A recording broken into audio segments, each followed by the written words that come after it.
Lily didn't see them coming. 1 second she was juggling her messenger bag and a cardboard box of archival supplies, trying to fish her keys from her jacket pocket. The next, someone grabbed her from behind, arm around her waist like an iron bar, hand clamping over her mouth before she could draw breath to scream. The box flew from her hands. She heard the crack of expensive micro spatulas hitting pavement, the scatter of acid-free paper across wet concrete. Her bag, laptop inside, thesis notes, her entire academic life, slid into a puddle. No, she tried to scream anyway. The sound died against the leather glove pressed over her lips, came out as nothing, as less than nothing. Quiet. The voice in her ear was male, accented, cold as a blade. Be smart. Smart. The word was almost funny. Lily had 2 graduate degrees. She could read Latin and medieval Italian. She could restore manuscripts so delicate they'd crumble if you breathed wrong. But none of that had prepared her for this, for being lifted off her feet like she weighed nothing, for being dragged backward into darkness while the museum's security light became a distant, useless star. She kicked, hard, her sneaker connected with someone's shin. Porca putana! A different voice, younger, pissed off. She's fighting! Then make her stop. Something pressed over her nose and mouth. Cloth, sweet-smelling, chemical. Chloroform, her brain supplied helpfully like she was taking an exam. Used in kidnappings. Causes unconsciousness in approximately 2 minutes. Side effects include... The thought dissolved. The world tilted sideways. Lily's legs turned to water beneath her. Someone caught her. She felt herself being lifted, felt the night air against her face for 1 more second before everything went black. Her last conscious thought was absurdly practical. I left the conservation lab unlocked. Hello, my friend. Before we start, make sure to like and subscribe to the channel, like the video and share with loved ones, and tell me in the comments where you're watching from and what time it is there. That way, YouTube will keep showing you stories just like this one. Now, let's begin. That was the first thing that came back. Not sight, not sound, just pain. Her head throbbed like someone had used it as a drum. Her wrists burned. Her shoulder screamed where it was pressed against cold metal. Lily tried to move and realized she couldn't. Her arms were wrenched behind her back. Wrists bound so tight she could feel her pulse hammering against the restraints. Zip ties. The plastic bit into skin with every breath. A blindfold covered her eyes. Not cloth. Silk. Expensive silk that someone had tied tight enough to make her temples throb. Well, she thought through the haze of pain and terror, at least my kidnappers have good taste. That's something to tell the police. If I live long enough to meet police. The humor was reflexive, a defense mechanism her brain deployed when things got too real, like the time she'd accidentally spilled coffee on a 14th century manuscript and spent 30 seconds mentally writing her resignation letter before remembering she could just fix it. That's what she did. She fixed broken things. She was currently the broken thing, and the fix seemed significantly more complicated. She was moving. No, being moved. The floor beneath her vibrated with engine noise. A van. She'd been thrown into a van like cargo. Voices filtered through the panic. Male, Italian, speaking too fast for her college-level comprehension to follow, but she caught fragments. Quanto manca? 20 minutes. He's waiting at the estate. She better be the right one this time. Right one. The words made her stomach drop. They thought she was someone specific. Someone they'd been looking for. Okay. Think. She forced herself past the panic. You're Lily Summers. You make $23,000 a year restoring books. Your most valuable possession is a first-edition Peterson's Field Guide that you bought at a yard sale. You are objectively not worth kidnapping, which meant this was a mistake. Which meant when they figured it out, the van hit something, pothole, speed bump, and her head bounced against the floor. Stars exploded behind the blindfold. She bit her tongue, tasted copper and fear. Don't scream. Don't let them know you're awake. She counted heartbeats instead. Lost track around 300, started over. It was something to do that wasn't panicking. The van stopped. Lily's heart rate spiked. This was it. Whatever was going to happen was about to happen. The back doors opened. Cold air rushed in, carrying scents that didn't belong together. Pine trees and expensive cologne. Night air and money. "Get her," Boss said unmarked. "Don't damage her." "Oh, good," Lily thought hysterically. "I won't be damaged, just terrified and possibly murdered, but at least I'll be pretty." Hands grabbed her arms. She was hauled out of the van, her legs buckling the second her feet touched ground. Someone caught her, steadied her with an impersonal grip. "Walk!" She stumbled forward, guided by hands on her shoulders. Gravel, then smooth stone, then the acoustic shift of entering somewhere massive, high ceilings, hard surfaces that made every footstep echo. Marble under her sneakers now. They walked forever. Left turn, right turn, the click of expensive shoes on expensive floors. Expensive kidnappers, she catalogued mentally. Estate, marble, security-level coordination, either Mafia or very committed book thieves, and honestly at this point I'd prefer book thieves. A door opened. She was pushed forward, gently, almost courteously, which was somehow more terrifying than violence, and pressed down into a chair. Leather, soft. The kind of furniture that cost more than her yearly salary. The zip ties snapped free. Blood rushed back into her hands with painful intensity. "Stay." Footsteps retreated. Door closed with a sound that felt final, irrevocable. Lily sat frozen, the blindfold damp with sweat against her eyes. Her heart hammered so hard she could feel it in her teeth. Okay.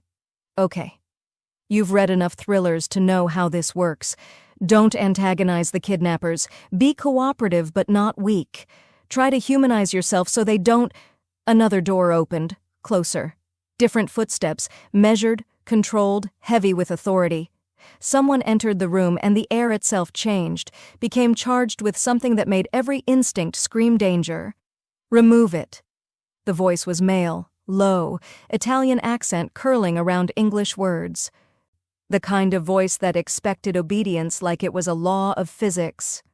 Lily's hands shook as she reached up and pulled off the blindfold. Light stabbed her eyes.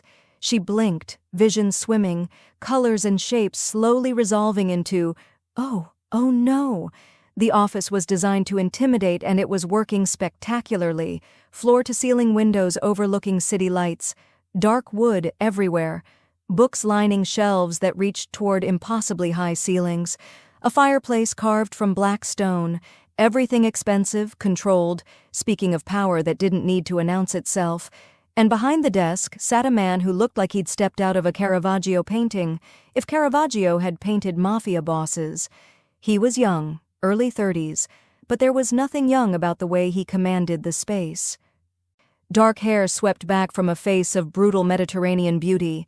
Sharp cheekbones, strong nose, a jaw covered with precisely maintained stubble, olive skin that probably had never seen an ordinary day of sunlight. His eyes were what held her frozen, dark brown, almost black, watching her with an intensity that felt physical, like he could see through skin and bone straight into her soul. He wore all black, expensive black, sleeves rolled back to reveal forearms covered in intricate tattoos. Saints and sinners, crosses and family crests inked into skin, heavy rings on his fingers that looked more like weapons than jewelry. He looked like power. He looked like danger. He looked like every terrible decision a woman could make, gift-wrapped in Italian tailoring. Well, Lily thought semi-hysterically, if I'm going to be murdered, at least my murderer is devastatingly attractive. That's something. "You're awake," he observed, his voice that same low rumble. "Good." Lily's throat was dry, but she forced the words out anyway. "I'd like to report a kidnapping." Something flickered in his expression, surprise maybe. "To whom?" "The police, the FBI, the museum security department." She paused. "Are you the Museum of Crime Curators? Because I'd like to file a complaint about your acquisition methods." His lips twitched. "Just barely. You won't be making any calls, not until we've had a conversation." A conversation. Lily's fear was transforming into something sharper, anger, maybe, or just exhaustion. Is that what we're calling felonies now? Tell me your name, he said, ignoring her sarcasm entirely. Tell me why I'm here. Your name, he repeated. And this time there was steel under the silk. Lily Summers. She watched his face carefully. Does that ring any bells? Because I'd really love to know why someone drugged me and dragged me away from my extremely boring life restoring books nobody reads. For a long moment, he just stared at her. Then he pulled out his phone, movements controlled and precise. His expression grew darker with each passing second. Finally, he set the phone down. When he looked up at her again, something in his eyes had shifted, hardened. Lily Summers, he said slowly, 24 years old, Metropolitan Museum of Art, Conservation Department, Rare Book Restoration, graduate degree, lives alone, East Village. No criminal record, no connections to organized crime. No reason whatsoever for me to have taken an interest in you. The precision of his knowledge made her skin crawl. Then why? Because, he interrupted, standing now, moving around the desk with fluid grace, my men were supposed to acquire Valentina Volpe, the fiancée of Marco Volpe, who has been moving against my operations.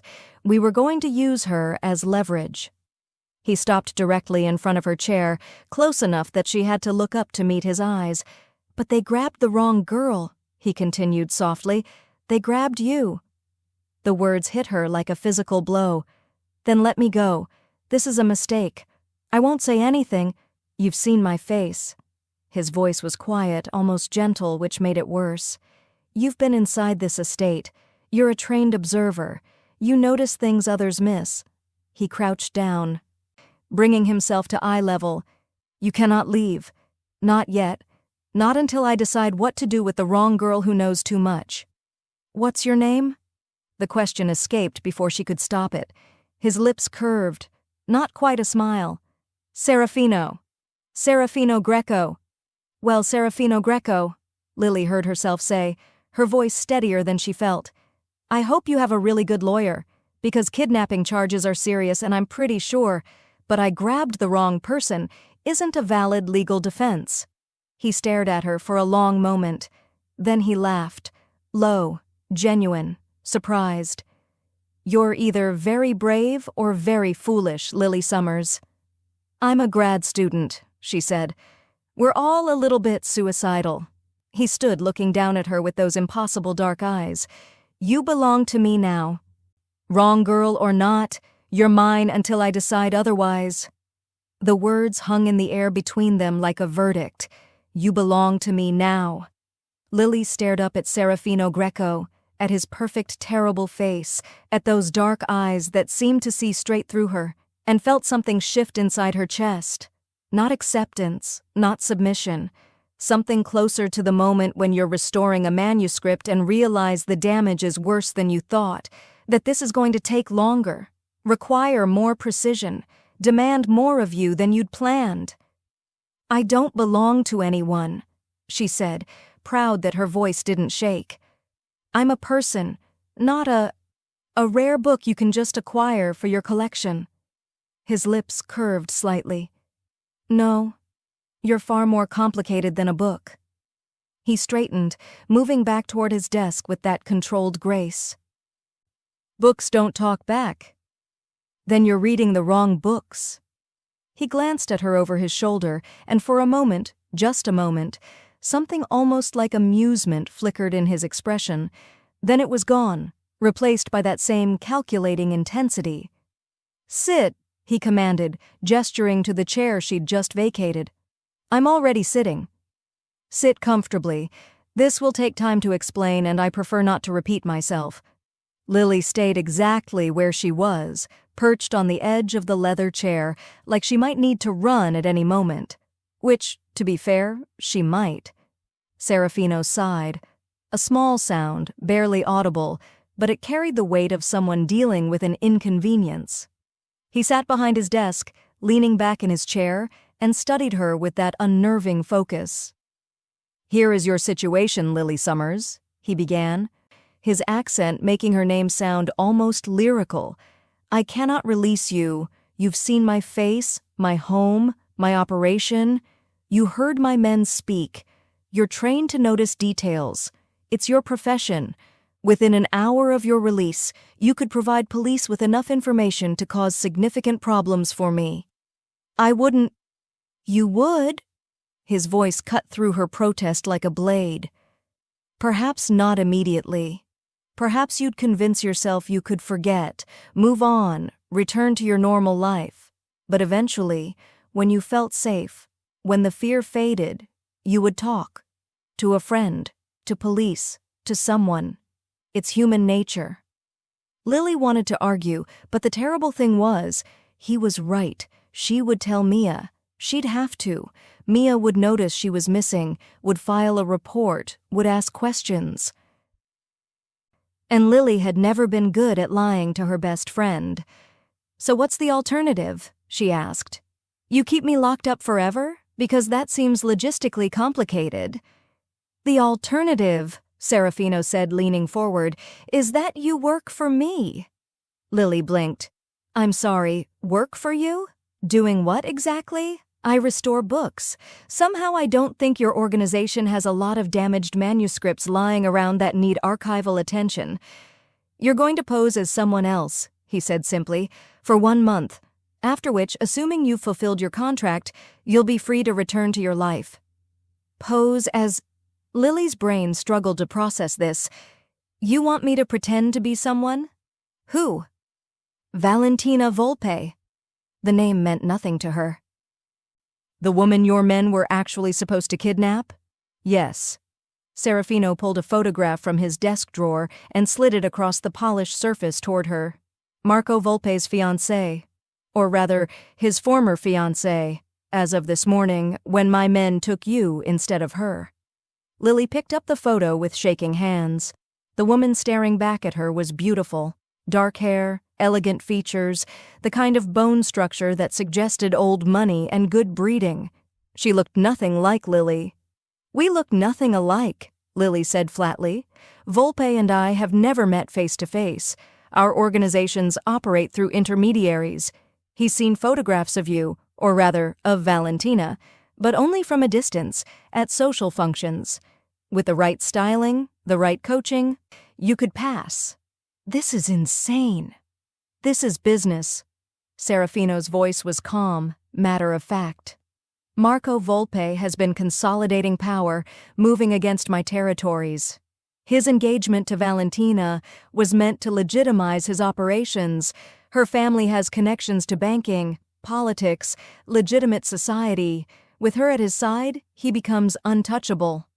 "So you wanted to kidnap her to stop the wedding," Lily said slowly, her mind working through the logic despite her terror. "Leverage." "Precisely. But since we now have you instead of her, we'll do something better. You'll appear publicly as Valentina, at galas, charity functions, social events. You'll be seen with me, not Volpe. It will humiliate him, destabilize his alliances, and force him to respond emotionally rather than strategically." Lily stared at him. "That's your plan? Social warfare through mistaken identity? While you play the decoy, my people will retrieve a ledger Volpe stole from me, one that contains information I need. The distraction of Valentina choosing me over him will occupy his attention while we move. And what happens when the real Valentina shows up? When someone realizes I'm a fraud? The real Valentina is currently enjoying an unexpected vacation in a very comfortable, very remote location," Serafino said smoothly. "She'll remain there until this is concluded. As for being recognized, Valentina has been out of the public eye for 6 months traveling abroad. People change. Hair, makeup, styling. You'll be surprised how easy it is to become someone else when everyone wants to believe you are." Lily set the photograph down, her hands trembling. "I can't do this. I'm not an actress. I can't lie convincingly. I barely remember to water my plants. You want me to infiltrate high society and pretend to be someone I'm not?" "I want you to survive," Serafino said quietly, "and this is how you do it. By becoming your puppet? By becoming useful." His eyes locked onto hers. "You have two choices, Lily. You work for me for 1 month, appear at functions, play your role, help me retrieve what Volpe stole, and then you go free with enough money to pay off your student loans and fund whatever botanical research you desire. Or—" he paused, letting the word hang. "Or—" Lily's voice was barely a whisper. "Or you refuse, and I'm forced to make you disappear permanently, not because I want to, you're clever and spirited, and I find that somewhat refreshing, but because I cannot allow someone with your knowledge to exist as a threat to my operations." The casual way he said it, like he was discussing weather, not murder, made Lily's blood run cold. "That's not a choice," she said. "That's coercion." "Yes," he agreed, "it is. But it's the only choice you have." Lily's mind raced. She thought about Mia, who'd be frantic by now, about her thesis, unfinished, about her plants, slowly dying on her fire escape, about the manuscript she'd been restoring, a 15th-century herbal with hand-painted illustrations that would probably be assigned to someone else now. "What about my life?" she asked. "My job, my friend. My everything?" "Your friend Mia will receive a message from your phone explaining that you've accepted an emergency consulting position at a private collection in Europe. Very prestigious. Very sudden. You'll text her occasionally to maintain the fiction. She'll never believe that. She'll want to believe it. People generally do." Serafino stood, moving around the desk again. "As for your job, the museum will be informed of the same. 1 month, Lily. 4 weeks. Then you return to your life, considerably wealthier and with an impressive addition to your resume." "And if I say no?" He stopped in front of her, close enough that she had to tilt her head back to maintain eye contact. "Then you're not as intelligent as I thought you were." Lily stared up at him, at this beautiful, dangerous man who held her entire life in his hands, and felt something harden inside her chest. Fear, yes, but also anger, and underneath it all, the same stubborn resilience that had gotten her through graduate school with no money and no support. "Fine," she said, 1 month, but I want it in writing, a contract, with specific terms." His eyebrows rose slightly. "You want to negotiate?" "I want protection. Legal documentation that I'm cooperating under duress. Something that proves this wasn't voluntary when this goes wrong." For a long moment he just looked at her. Then slowly he smiled. A real smile this time, not the dangerous curve from before, but something that suggested genuine surprise. "You are full of unexpected qualities, Lily Summers." He pressed a button on his desk. "Matteo will show you to your rooms. We'll begin preparations tomorrow." "My rooms? Did you think you'd be sleeping in a cell?" His voice held a trace of amusement. "You're playing the role of a woman I'm courting. You'll be treated accordingly." The door opened. A man entered, tall, broad-shouldered, with a scar running through his left eyebrow. He looked like every bodyguard from every movie Lily had ever seen. "Take her to the East Wing," Serafino instructed. "Make sure she has everything she needs." Lily stood on shaky legs. As she moved toward the door, she couldn't resist one last comment. "You know, for a kidnapper, you have excellent interior design sense. Very Architectural Digest meets organized crime." She heard Serafino's low laugh behind her as Matteo led her into the hallway. The rooms turned out to be a suite larger than Lily's entire apartment. Bedroom with a bed that could sleep 4, sitting area with furniture that looked like it belonged in a museum, bathroom with marble everything and a tub that was basically a small pool, floor-to-ceiling windows overlooking manicured gardens lit by subtle landscape lighting. It was beautiful. It was luxurious. It was a cage. Matteo positioned himself outside the door, not guarding exactly, but present, watching. Lily stood in the center of the bedroom, surrounded by more wealth than she'd ever seen in one place, and felt the fear she'd been holding at bay finally crash over her. She sank onto the edge of the bed, which was, annoyingly, the most comfortable thing she'd ever sat on, and tried to think. 1 month. She had to survive 1 month pretending to be someone she wasn't, playing a role in some Mafia power struggle, all while being held captive by a man who looked like a Renaissance painting and spoke like death wrapped in silk. Okay, she thought. Okay. You've dealt with difficult situations before. You once restored a manuscript that had been damaged by water, mold, and what appeared to be cat urine. You can handle this. She stood, moving to the window, the estate stretched out below her.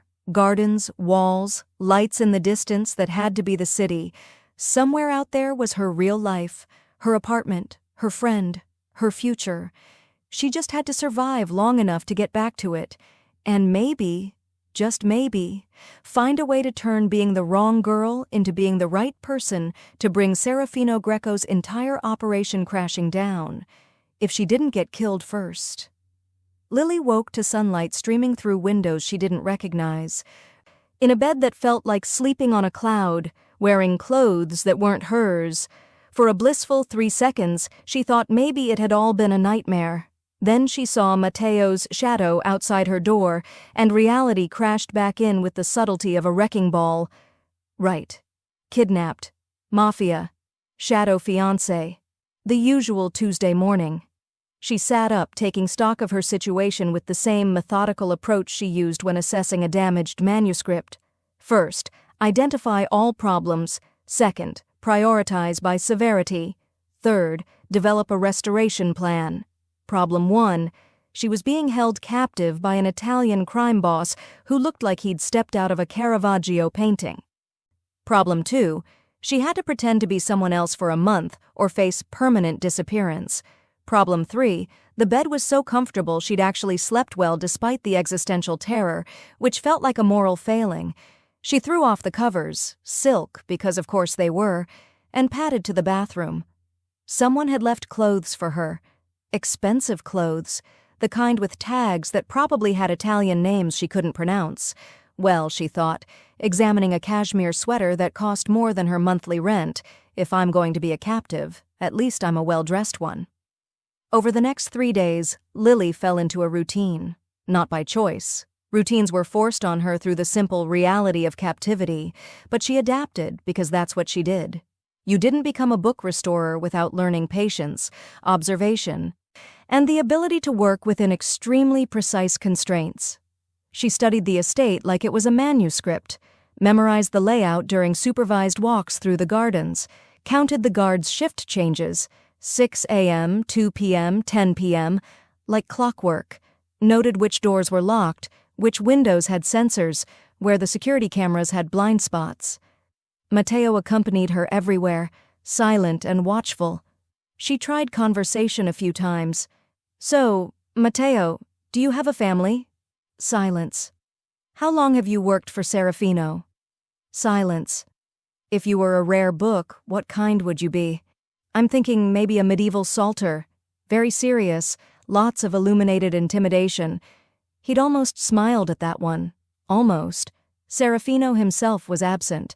According to the staff, a small army of people who appeared, cleaned, delivered meals, and vanished like very efficient ghosts. He was handling business, which Lily assumed meant doing crime things she was better off not knowing about. She spent her time in the estate's library, because of course there was a library, and of course it was spectacular. 3 stories of books, rolling ladders, first editions that made her fingers itch to touch them. Someone in Serafino's organization had taste. Probably Serafino himself, given how he'd looked at her when she'd mentioned his interior design sense. On the 4th morning, Lily woke up with a plan. It was a terrible plan, possibly the worst plan she'd ever conceived. But captivity was making her restless, and she needed to do something or she'd lose her mind. She was going to attempt an escape. Not a real escape. She wasn't that delusional. The estate was a fortress. Matteo was basically a wall with legs, and she had no idea where she was in relation to the city, but a symbolic escape. A test. She needed to know exactly how much freedom she didn't have. Plus, if she was being honest, she wanted to see what Serafino would do. The opportunity came that afternoon during her supervised garden walk. Matteo's phone rang, the first time she'd ever heard it make a sound. He answered in rapid Italian, his attention diverted for exactly 15 seconds. Lily didn't run. Running would be stupid. Instead, she calmly walked toward the hedge maze at the garden's edge, a ridiculous, Gothic monstrosity that probably appeared in the estate's architectural magazine spreads, and slipped inside. She'd studied the maze from her bedroom window, had sketched it out on hotel stationery someone had left in her room. Right. Left. Straight. Right. The center had a fountain and, more importantly, a maintenance shed. Her plan was simple: get to the shed, climb onto its roof, use it to reach the top of the exterior wall. From there, well, she'd figure that out if she got there. She made it to the fountain in under 3 minutes. The shed was unlocked. First lucky break. Inside, she found exactly what she'd hoped for: garden supplies including rope and a trellis that could work as a makeshift ladder. Okay, she thought, her heart pounding. This is actually working. This is impressive. Lily spun around so fast she nearly dropped the trellis. Serafino stood in the shed's doorway, blocking the exit. He wore black again. Did the man own other colors? And his expression was somewhere between amused and annoyed. "You made it farther than I expected," he continued, leaning against the doorframe with infuriating casualness. "Matteo is quite upset with himself." "I wasn't actually escaping," Lily said, which was technically true. "I was just exploring. With rope and a ladder. I'm very thorough in my explorations." His lips twitched. "You were going to climb the wall." The thought had crossed my mind. It's 20 feet high, with sensors and cameras. And Matteo would have caught you before you made it halfway. "I know," Lily admitted. "I just needed to see if I could get this far, for my own peace of mind." Serafino studied her for a long moment, his dark eyes unreadable. Then, unexpectedly, he laughed. A real laugh, low and genuine, that transformed his entire face. "You attempted an escape you knew would fail just to prove you could try," he said. "That's either remarkably brave or remarkably stupid." "Grad student," Lily reminded him. "We're all a little bit suicidal." He stepped into the shed, and the space suddenly felt much smaller. "You have spirit, Lily Summers, more than most people in my world. Most people in your world probably weren't kidnapped against their will." "Fair point." He gestured toward the door. "Come. If you want to explore, I'll show you the parts of the estate you're actually allowed to see." That evening, unable to sleep, Lily found herself wandering the halls of the estate. Matteo had been replaced by a different guard, younger, less intimidating, who followed at a discreet distance but didn't stop her from moving around. She ended up in the library again, drawn to it like a moth to flame. The space was empty, lit only by ambient lighting that made the leather-bound spines glow like jewels. She climbed one of the rolling ladders, running her fingers along the shelves, reading titles in Italian, Latin, French. Someone had curated this collection with serious knowledge: Renaissance philosophy next to medieval theology, botanical texts from the 16th century, first editions that belonged in museums. She pulled out a book almost reverently, a first edition of Dioscorides de Materia Medica from 1554. The leather binding was in remarkable condition. Someone had taken care of it, had understood its value. "You have good taste." Lily nearly dropped the book. Serafino stood at the base of the ladder, looking up at her with that same intense focus.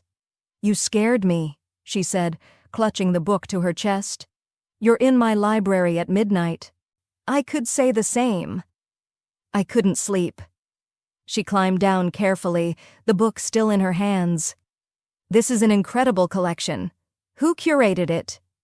"I did." He moved closer, taking the book from her hands with surprising gentleness. "Over many years. This one I found in Florence. An estate sale. The family didn't know what they had. It's in remarkable condition. Someone loved it once." "Yes." His fingers traced the binding. Someone did. They stood close now, the book between them like a bridge. In the dim light, Serafino looked less dangerous, more human. The sharp edges of his face softened. His eyes, usually so controlled and calculating, showed something that looked almost like loneliness. "Why books?" Lily asked quietly. "Why collect them if your business is—" She trailed off, not sure how to finish that sentence. "Violence? Crime?" He smiled slightly. "Books are permanent. They outlast empires, survive wars, carry knowledge across centuries. Everything else in my world is temporary. Alliances, power, even life. But books—" He set the Dioscorides back on a table with careful precision. "Books remain. That's almost poetic. For a kidnapper. I contain multitudes." Lily laughed despite herself. "Did you just quote Walt Whitman?" "I read, Lily. Perhaps you shouldn't be so surprised." "I'm not surprised, I'm just—" She paused, searching for words. "I'm trying to reconcile the man who collects rare books with the man who had me drugged and thrown in a van. Perhaps they're the same man." His voice was quiet. "Perhaps people are more complicated than the worst thing they've ever done. That's a convenient philosophy for someone who does terrible things." "Yes," he agreed. "It is." They fell into silence. Lily found herself studying him, really studying him, the way she'd study a manuscript to understand its history. The tattoos visible at his collar, the slight scar through his left eyebrow, the way he held himself, always controlled, always aware of the space around him. "Why do you do it?" she asked. "The crime, the violence, all of it. You clearly have money, taste, intelligence. You could do anything." "I do what I was raised to do. My father built this organization, his father before him. It's legacy, Lily, heritage. The same reason you restore books, to preserve what came before." "That's not the same thing at all, isn't it?" He moved closer, and she found herself backed against the bookshelf. Not threateningly, just close. "We both inherited something from the past. We both work to maintain it, protect it, pass it forward. I preserve knowledge, you preserve violence. I preserve family, there's a difference." His hand reached past her, pulling another book from the shelf. Their shoulders brushed, just barely, just enough for Lily to feel the heat of him, smell that dark cologne that had haunted her since the kidnapping.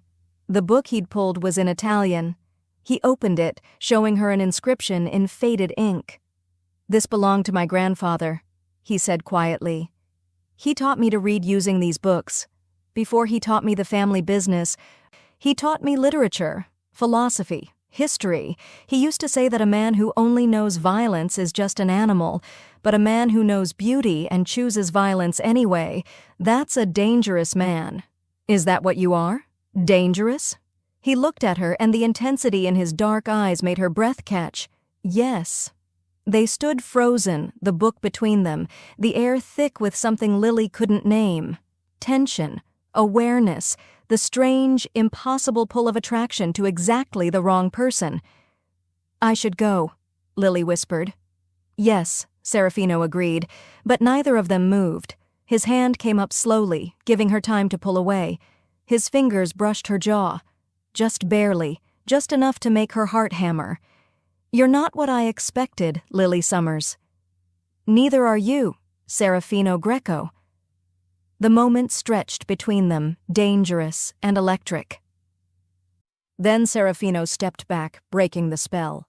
"Your training begins tomorrow," he said, his voice returning to that controlled, business-like tone. 6 a.m. Don't be late." He left the library without looking back. Lily stood alone among the books, her heart racing, her skin still warm where he'd touched her, and tried to convince herself that whatever had just happened meant nothing. She failed. Lily stood in front of a mirror that was probably worth more than her car, if she still had a car, and barely recognized herself. The transformation had taken 6 hours. 6 hours of hairstyling, makeup application, wardrobe consultation, and what could only be described as deportment coaching from a terrifyingly elegant woman named Julia, who spoke 4 languages and had opinions about posture that bordered on religious fervor. Valentina Volpe does not slouch, Julia had said approximately 70 times. Valentina Volpe glides. She does not walk. She processes through space like a queen. Valentina Volpe sounds exhausting, Lily had muttered. Now, looking at her reflection, she understood the effort. The woman staring back at her looked nothing like Lily Summers, broke grad student who lived on coffee and denial. This woman wore a gown that probably cost more than a semester's tuition, deep emerald silk that made her skin glow and her eyes look mysterious rather than tired. Her hair, usually pulled into a functional bun, cascaded in dark waves over bare shoulders. Diamond earrings, real diamonds, Julia had assured her, caught the light with every movement. She looked expensive, sophisticated, dangerous. She looked like someone Serafino Greco would choose. "You look perfect," Julia said, appearing behind her with the sudden silence of expensive staff everywhere. "He's waiting downstairs." Lily's stomach dropped. "Right, the gala, the public debut of the fake fiancé, just a normal Friday night. Remember everything I taught you. You are Valentina Volpe. You attended boarding school in Switzerland. You speak 4 languages. You summer in Lake Como and winter in Gstaad. Your father owns shipping companies. Your mother collects modern art. You are cultured, sophisticated, and completely unimpressed by anyone in that room. Except Serafino." "Except Serafino," Julia agreed. "With him you are intrigued, drawn despite yourself.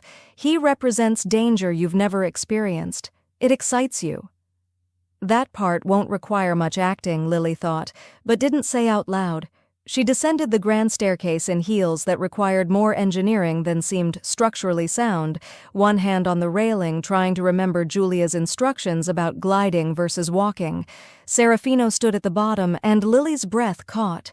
He wore a tuxedo that looked like it had been designed specifically for his body, probably because it had. Black on black, perfectly tailored, making him look like some Renaissance prince who'd traded his kingdom for something darker. His hair was swept back, his jaw freshly shaved, those dark eyes watching her descent with an intensity that made her nearly miss a step. "Careful," he said quietly, offering his hand as she reached the last stair. "I need you intact for tonight." How romantic. Every girl dreams of being needed for strategic Mafia purposes. His lips quirked. "You look..." He paused, searching for words. "You look perfect." Something in his voice made the compliment feel more real than it should. Lily took his offered hand, feeling the warmth of his skin, the controlled strength in his grip. "I feel like a fraud," she admitted quietly. "Good." His thumb brushed over her knuckles, brief, subtle, devastating. The best performances come from people who don't quite believe their own lies. It keeps you sharp. "Is that what this is? A performance?" He looked at her for a long moment, his dark eyes unreadable. "Tonight, everything is a performance. Remember that." The gala was held at a historic villa that made Serafino's estate look modest by comparison. Lily had approximately 30 seconds in the car to have a quiet panic attack before they arrived, and Serafino's hand covered hers. "Breathe," he instructed. "You're brilliant. You've prepared. All you need to do is be exactly who you are, clever, observant, sharp, while wearing Valentina's face. No pressure. Immense pressure. But I believe you can handle it." The car door opened. Camera flashes exploded like stars. Serafino stepped out first, then offered his hand. Lily took it. Emerging into a wall of light and sound and barely controlled chaos, she remembered Julia's instructions: smile but not too much. Look confident, but not arrogant. You are valuable, and you know it. Serafino's hand settled at the small of her back, possessive, protective, real enough that she could feel the heat through silk. They walked into the villa together, and Lily felt 100 eyes tracking their movement. "They're staring?" she murmured. Of course they are. The question is why? Because they believe you're Valentina, or because they suspect you're not? That's not comforting. It wasn't meant to be. Inside, the villa was a masterpiece of Renaissance architecture and modern wealth. Crystal chandeliers cast light over marble floors. Servers in white gloves circulated with champagne. Every person in attendance looked like they bought their clothes from places that didn't have price tags. Lily's academic brain automatically catalogued details. 17th century frescoes on the ceiling, likely restored. Original Caravaggio in the corner, possibly stolen given the company. Furnishings that belonged in museums. Stop analyzing the art, Serafino said quietly. Valentina wouldn't care about provenance. Lily does, though. Tonight, Lily doesn't exist. They moved through the crowd together. Serafino introduced her with casual confidence. Valentina Volpe, my companion for the evening. Each time, Lily felt a small thrill of successful deception as people accepted the lie without question. She fielded questions about her family, her education, her interests, answering with the backstory Julia had drilled into her until she could recite it in her sleep. She laughed at appropriate moments, remained politely distant at others, and felt herself settling into the role like it was a costume she'd worn before. "You're a natural," Serafino murmured during a quiet moment. "I'm almost concerned." "Don't be, I'm internally screaming. Externally, you're flawless." His hand hadn't left her back. Every time they moved, he guided her with subtle pressure, protection and possession in equal measure. She should have hated it. Instead, she found it strangely grounding. Then she saw the man watching them from across the room. He was tall, broad-shouldered, with a face that might have been handsome if it wasn't currently twisted into something between suspicion and hostility. His gaze locked onto Lily with an intensity that made her skin prickle. "Who is that?" she asked quietly. Serafino's hand tightened on her back. "Lorenzo Sante, one of Volpe's lieutenants. And a problem. Should we leave?" "No, that would confirm his suspicions. We stay, we perform, and we convince him you're exactly who we claim you are." Lorenzo crossed the room with deliberate purpose, his eyes never leaving Lily's face. He stopped directly in front of them, close enough to violate social convention. "Valentina," he said, his voice heavy with skepticism and an accent that suggested Roman streets rather than Roman villas. "It's been so long, I almost didn't recognize you." Lily's heart hammered, but she kept her face calm. "You are Valentina. You are sophisticated. You are unimpressed." "Lorenzo," she said coolly, hoping that was his first name and not some kind of title. "How unexpected." "Unexpected?" His smile didn't reach his eyes. "We grew up together, Cara. Surely you remember. Summer in Capri 6 years ago. You, me, your cousin Alessia, we went sailing. Lily had no idea if this was true or a test. Her mind raced through possibilities.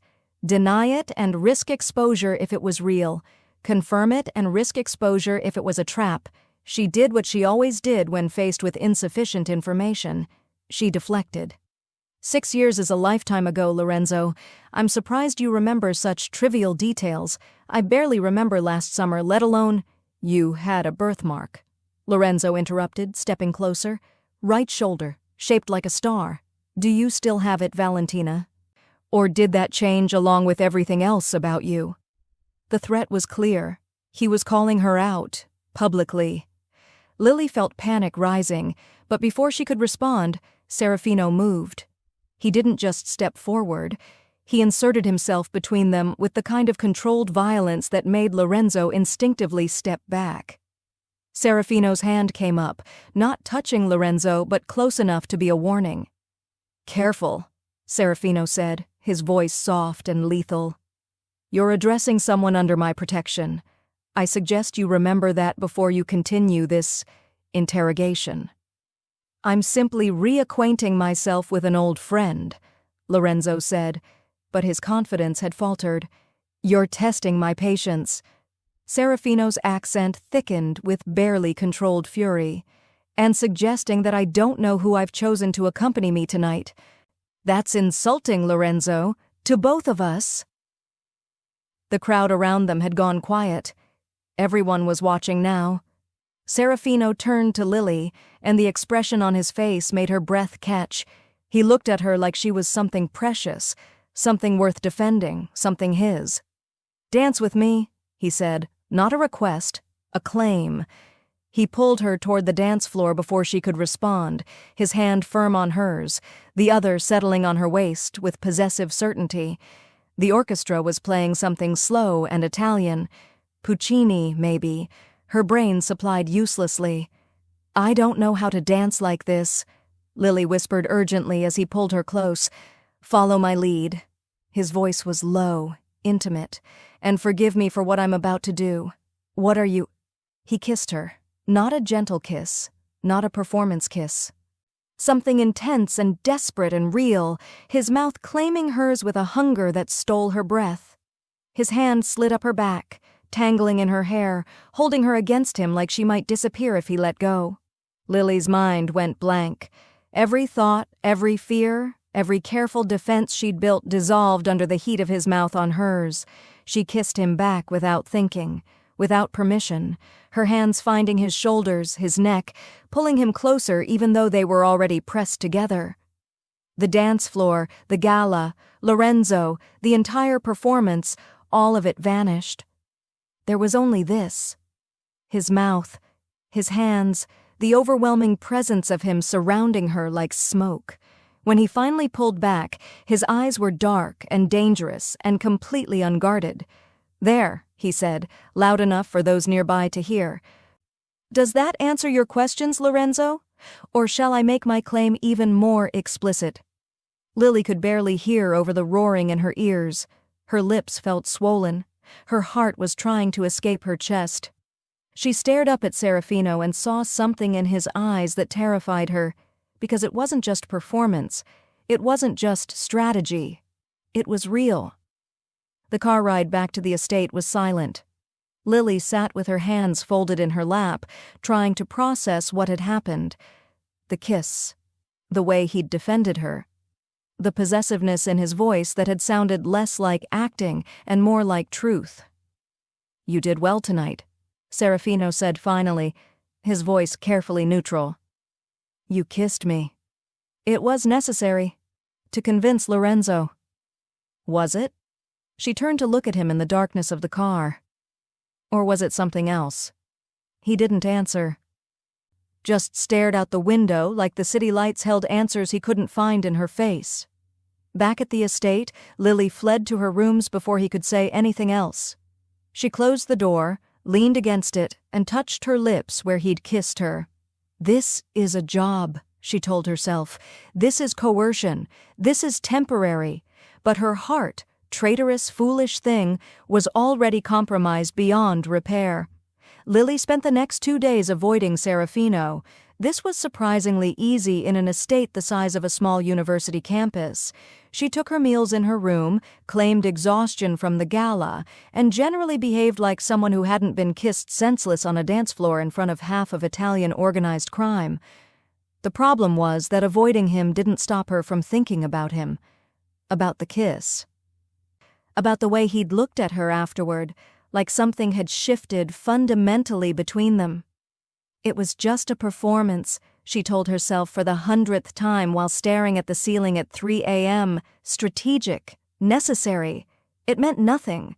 Her lips, which still remembered the exact pressure of his mouth, called her a liar. On the 3rd morning, Matteo appeared at her door with a summons that wasn't really a summons. "The boss wants to see you. Now." Lily found Serafino in what she'd come to think of as his war room, a secure office filled with computers, maps, and the kind of technology that suggested his business was significantly more sophisticated than she'd imagined. He stood over a table covered in photographs and documents, his sleeves rolled up, his hair slightly disheveled like he'd been running his hands through it. He looked tired, human, still devastatingly attractive, which was frankly unfair. "You've been avoiding me," he said without looking up. I've been recovering from being paraded around as someone else and then kissed in front of 100 witnesses. It's been exhausting. The kiss was necessary. So you've said. Lily crossed her arms. Why am I here, Serafino? He finally looked at her, his dark eyes unreadable. Because we have a problem, and I believe you might be the only person who can solve it. He gestured to the photographs spread across the table. Lily approached cautiously, her curiosity overriding her determination to maintain emotional distance. The photos showed what looked like a vault door, but not just any vault. The locking mechanism was covered in symbols that made her academic brain sit up and take notice. What am I looking at? She asked. Volpe's safe house, specifically the vault where he keeps the ledger I need. Serafino pointed to the symbols. My people have tried everything. Standard combinations, electronic bypasses, brute force. Nothing works. The mechanism is coded somehow, but none of my specialists can decipher it. Lily leaned closer, studying the images. The symbols were definitely not random. They had structure, pattern, meaning.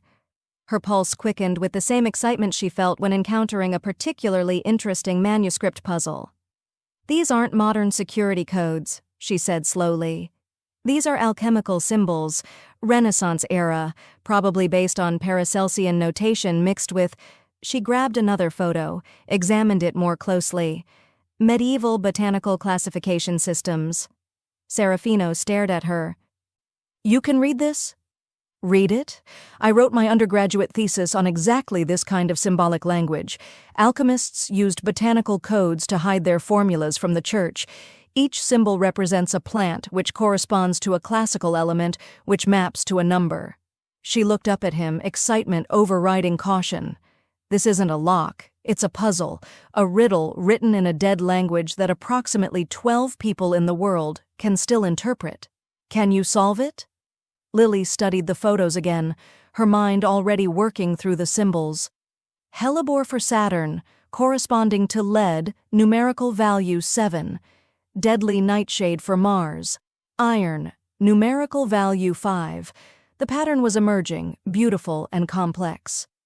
Possibly, she said, but I'd need to see it in person. Photographs don't capture everything. There might be weathering, patina, context clues that would help confirm my translation. In person means you'd have to come on the mission. Yes. Serafino was silent for a long moment, his jaw tight. That's not acceptable. It's too dangerous. Then you're not getting into that vault. Lily met his eyes. Your people tried brute force and it didn't work. This requires precision, context, knowledge. It requires me. I can take better photos. You can solve it from here. And if I'm wrong? If I need to adjust my interpretation based on something I can only see in person? She leaned forward. You said you needed that ledger, that it's critical to stopping Volpe.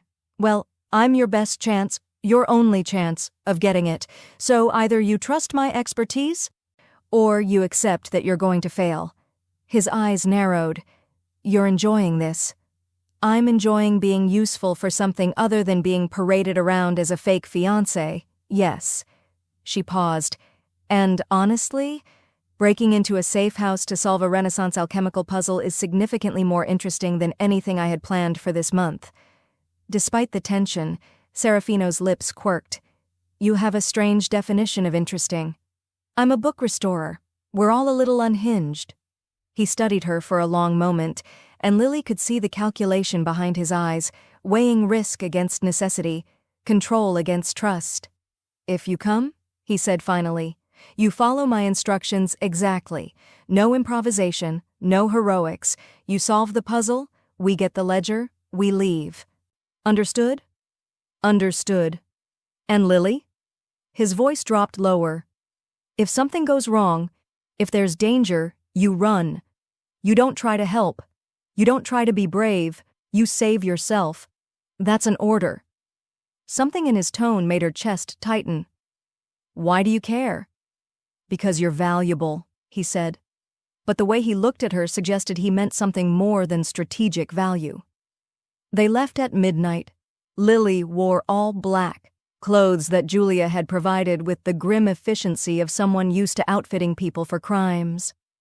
Serafino drove, with 2 other men following in a second vehicle. The safe house was in the hills outside the city, a modern fortress disguised as a luxury villa. Volpe uses it for storage, Serafino explained as they approached. Documents, valuables, things he wants kept separate from his main operations. Security is minimal because he believes the vault is impenetrable. Until tonight, Lily said. Until tonight, he agreed. They parked a quarter-mile away and approached on foot.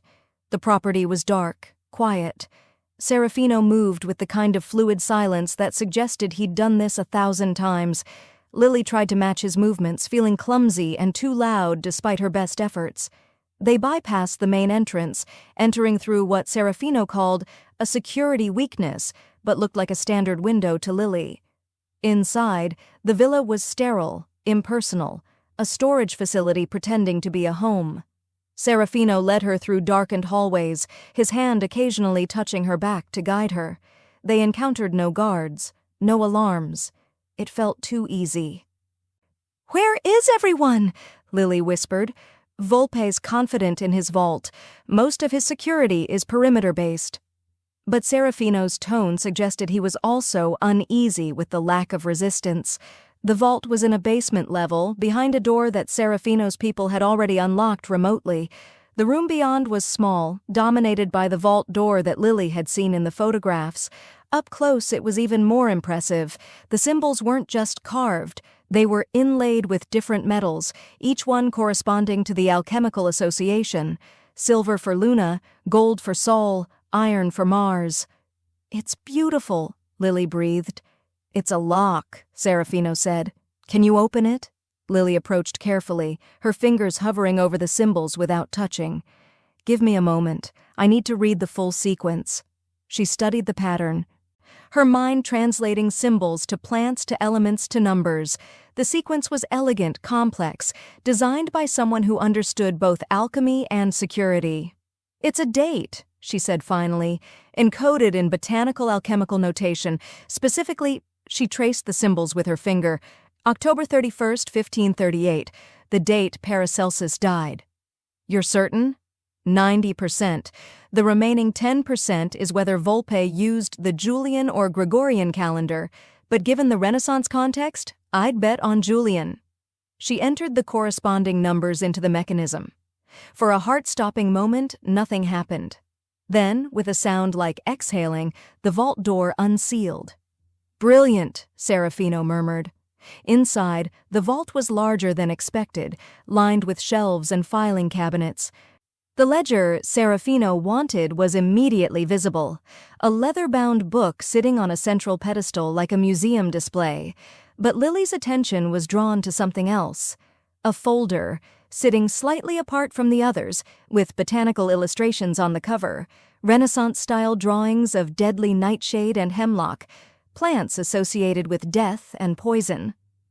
"Serafino," she said quietly, "look at this." She opened the folder with careful hands. Inside were documents, plans, schedules, photographs. She couldn't read all the Italian, but she understood enough. Understood the blueprints of Serafino's estate. Understood the timetables that corresponded to tonight's date. Understood the notations about eliminating the problem permanently. "It's a trap," she said, her voice barely a whisper. "This whole thing. He knew you'd come for the ledger. He's been waiting." Serafino was beside her instantly, reading over her shoulder. His expression darkened with each page. "How long do we have?" he asked. "I don't know, but these plans, they're not just about tonight. They're about destroying everything. Your organization, your estate, you." Lily looked at the documents in her hands. Evidence of a plot that went far beyond a simple rivalry.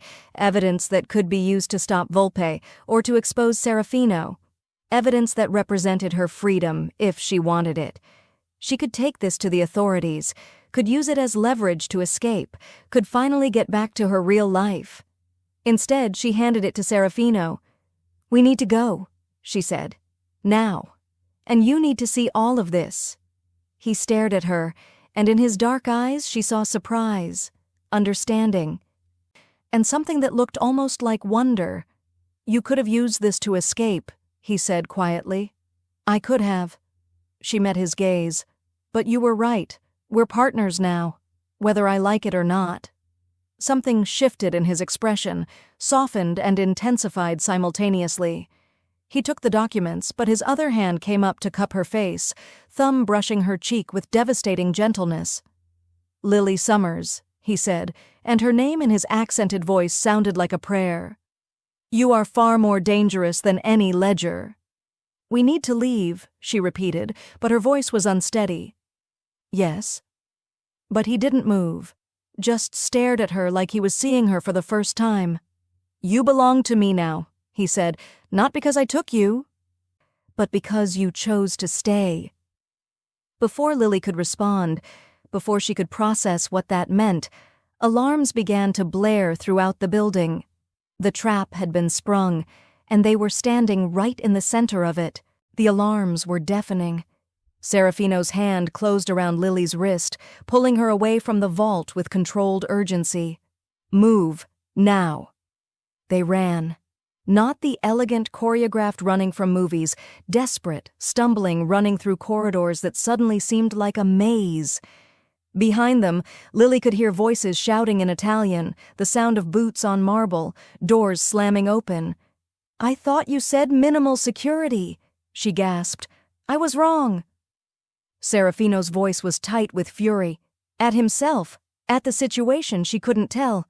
The vault was the trap. Opening it triggered everything. They burst through a side door into the night air.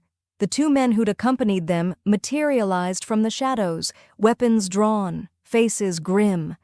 Rapid Italian passed between them, too fast for Lily to follow. But the tone was clear. "We need to leave immediately." They made it to the vehicles as lights flooded the safe house behind them. Serafino pushed Lily into the car, his body shielding hers, then threw himself into the driver's seat. The engine roared to life. "Keep your head down," he commanded. Lily ducked as they accelerated down the private road, gravel spraying. She heard sounds that might have been gunfire, might have been something else, didn't want to know which. Her heart hammered against her ribs. The folder of documents was pressed against her chest where she'd instinctively grabbed it. They didn't stop driving until they were back in the city, lost in the maze of late-night traffic. Only then did Serafino's grip on the steering wheel loosen slightly. "Are you hurt?" he asked, his eyes never leaving the road. "No." "Are you?" "No." The single word carried the weight of everything unsaid. "But we could have been. You could have been." Back at the estate, Serafino disappeared into his office with the ledger and documents, leaving Lily with Matteo and instructions to stay in her rooms until further notice. She lasted approximately 40 minutes before the adrenaline crash hit, followed by the inevitable question, "What the hell am I doing?" She'd just broken into a Mafia safe house, had solved a Renaissance alchemical puzzle, had discovered assassination plots, had chosen, actively, consciously, to side with a criminal instead of using evidence to escape. "You're losing your mind," she told herself. "Stockholm Syndrome, that's what this is. You're identifying with your captor because your brain is trying to survive, but it didn't feel like survival. It felt like choice." She was still wrestling with that thought when her door opened without knocking. Serafino entered, his expression dark and closed off, every trace of the softness from the vault gone. "We need to talk," he said. "You could try knocking." "This is my house, I don't knock." He closed the door behind him. What happened tonight was unacceptable. Lily stood, defensive. "I solved your puzzle. I got you into the vault. I found evidence that Volpe was planning to kill you. You're welcome, by the way. You put yourself in danger." His voice was cold, controlled, the voice of the man who'd first interrogated her, not the man who'd touched her face in the vault. "That was not part of our agreement. Our agreement was that I'd help you get the ledger, which I did. By being present at an active crime scene. By nearly getting caught. By—" He stopped, jaw tight. By making me responsible for your safety in a situation where I couldn't guarantee it. I made that choice, not you.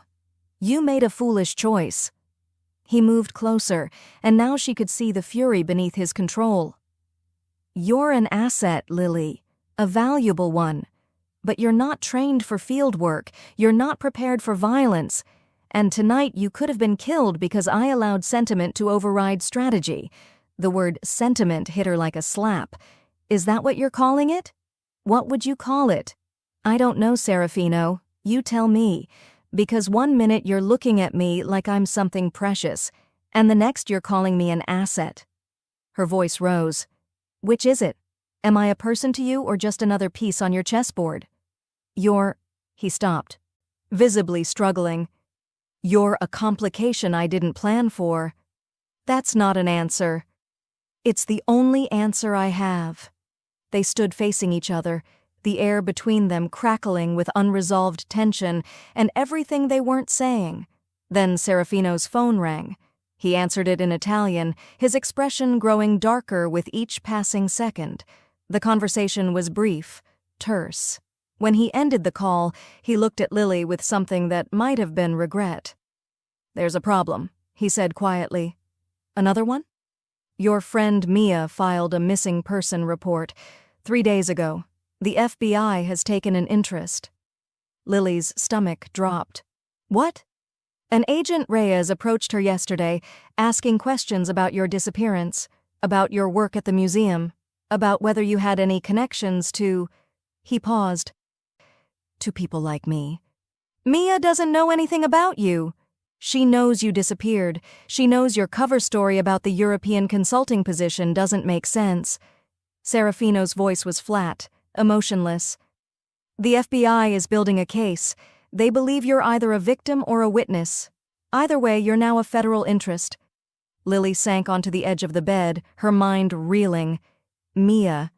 Of course Mia had filed a report. Of course she'd been worried.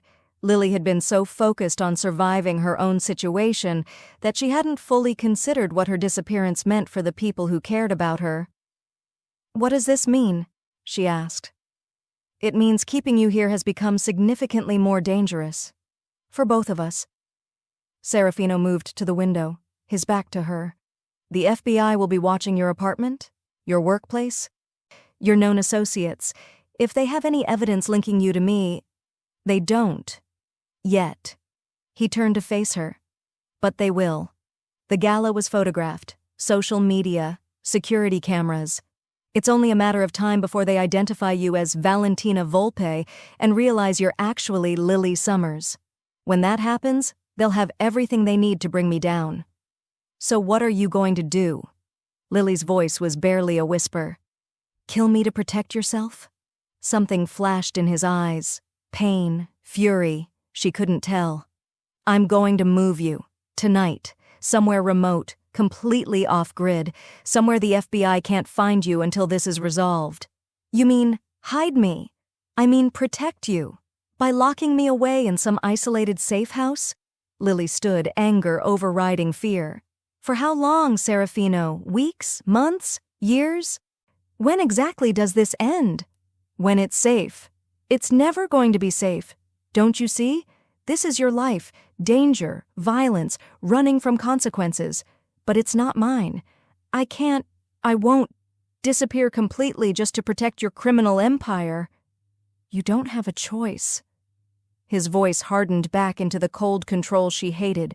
I'm making this decision for you. No. The word came out fierce, final. You don't get to do that anymore. Lily crossed the room until she was standing directly in front of him, close enough to see the war happening behind his dark eyes. Here's what's going to happen, she said, her voice steady despite her racing heart. You're going to use your resources, your money, your connections, your obviously very expensive lawyers to handle this legitimately. Make the FBI investigation go away through legal channels. Clear my name. Let me return to my life. That's not possible. Make it possible. You keep telling me how powerful you are, how much control you have. Prove it. Not through violence or hiding, but through the legitimate channels you claim to have access to. And if I refuse? Lily took a breath, knowing this was the edge, the point of no return. Then I walk out of here tomorrow morning and turn myself in to Agent Reyes. I tell them everything. The kidnapping, the fake identity, the vault, all of it. I become the witness they're looking for. Serafino's expression was unreadable. I can't let you do that. Then you'll have to kill me, because those are your only two options now. Help me legitimately, or lose me permanently. But what you can't do is keep me locked away like some guilty secret while you pretend the outside world doesn't exist. You're asking me to dismantle everything I've built. I'm asking you to choose. Lily's voice softened slightly. Choose whether I'm just an asset to be managed or whether I'm something more. Because if I'm more, if what happened in that vault, on that dance floor, in your library meant anything, then you'll find a way to make this right. And if I can't, then at least I'll know the truth, that this was always just a transaction to you. Serafino stared at her, and Lily watched emotions flicker across his face too quickly to identify. Fury, fear, frustration, and something that looked dangerously close to heartbreak. You're asking the impossible, he said quietly. You've built an empire on doing the impossible. This should be easy by comparison. This is different. Why? Because it requires you to be vulnerable? To actually trust someone instead of just controlling them? She moved closer, close enough to feel the heat radiating from him. I stayed, Serafino. When I could have run, when I could have used that evidence to escape, I chose to stay. I chose you. Now you have to choose whether I'm worth fighting for, really fighting for, not just hiding away. The silence stretched between them, heavy with everything unsaid. Lily could see the war happening behind his eyes, the man he'd been raised to be fighting against the man he might become. Finally, he spoke, his voice rough. If I do this, if I try to handle this legitimately, it will cost me. Power, connections, leverage I've spent years building. Some of my operations will have to be exposed, sacrificed. People will see it as weakness, or they'll see it as strength, as evolution. You don't understand my world. Then explain it to me. Stop trying to control everything and actually let me in. Lily's voice cracked slightly. I'm so tired of being a captive, Serafino. Either make me a partner, a real one, with choices and agency, or let me go. He reached out slowly, his hand cupping her face with a gentleness that contradicted everything he was. What if I can't do either? Then we're both trapped. And eventually, one of us will break. His thumb brushed her cheek. You're going to destroy me, Lily Summers. Or save you, depending on your perspective. He laughed, a broken sound, painful and real. How did I end up here, being lectured about morality by the woman I kidnapped? You grabbed the wrong girl, remember? This is what you get for poor target identification. Despite everything, his lips curved into something almost like a smile. The wrong girl, he repeated softly. Except you're not, are you? You're exactly right. That's the problem. So what are you going to do? Serafino was silent for a long moment, his forehead resting against hers, his breath warm on her skin. I'm going to call my lawyer, he said finally, and pray that you're worth the empire I'm about to sacrifice. The lawyer arrived at dawn. His name was Antonio Marchesi, and he looked exactly like what Lily imagined a Mafia lawyer would look like. Impeccably tailored suit, silver hair, eyes that had seen every possible variation of human depravity and remained unimpressed by all of it. He spent 3 hours in Serafino's office, speaking in rapid Italian that occasionally rose in volume to suggest disagreement. Lily waited in the library, pretending to read a first edition she was too anxious to actually focus on. When Serafino finally emerged, he looked exhausted. Not physically tired, something deeper, like he'd spent the night wrestling with parts of himself he usually kept buried. Marchesi says it's possible, he said without preamble. Difficult, expensive, and requiring significant concessions on my part, but possible. Lily set down the book. What kind of concessions? The kind where I sacrifice pieces of my organization to protect you. Operations I've built over years. Leverage I've cultivated. People who will see this as weakness and move against me. He moved to the window, his back to her. The kind where I fundamentally change what I am. Or become what you could be. You make it sound noble. It's not. It's survival. He turned to face her. But there's a complication. The FBI wants to interview you. Agent Reyes has been pushing Mia for information, and she's starting to crack under pressure. We need to control the narrative before it controls us. Lily's stomach tightened. What does that mean? It means you need to surface. Carefully, strategically, make contact, prove you're alive and well, give them just enough to satisfy their concerns without revealing anything that could be used against me, against us. You want me to meet with the FBI? I want you to handle the FBI the way you handled that vault, with precision and intelligence. His dark eyes held hers. Marchese has outlined what you can and can't say legally. But ultimately, you'll be in a room with a federal agent who wants to use you to destroy me. I need to know you can handle that. You're asking if you can trust me. I'm asking if you can protect yourself while protecting us both. Lily stood, moving closer to him. What happened to I make decisions for you? To controlling everything?